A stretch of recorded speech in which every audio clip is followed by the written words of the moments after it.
এটা হচ্ছে পর্তুগালের অ্যাওয়ে জার্সি ইউরো 2024-এর ফ্যান এডিশন। এই জার্সিটা 3টা কালারের কম্বিনেশনে তৈরি করা হয়েছে, হোয়াইট, স্কাই ব্লু এবং ব্ল্যাক। যেহেতু এটা ফ্যান এডিশন জার্সি, সেহেতু এর লোগোটাও এমব্রয়ডারি করা।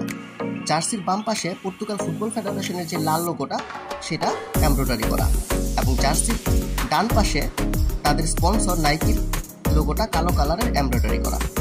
এবং এই জার্সিটাতে সামনের ডান পাশ এবং বাম পাশে কালো কাপড়ের একটা বর্ডার দেওয়া হয়েছে, নেট কাপড়ের, যেন বাতাস ঠিকভাবে চলাচল করতে পারে।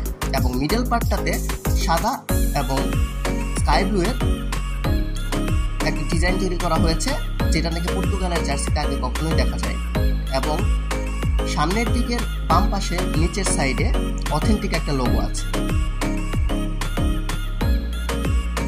এবং জার্সিটার উপরের দিকে যদি আমরা যাই, তাহলে কলারের পাশে, কলারের নিচের সাইডটাতে পর্তুগাল লেখাটা স্টাইল করে ব্ল্যাক কালারে লেখা আছে।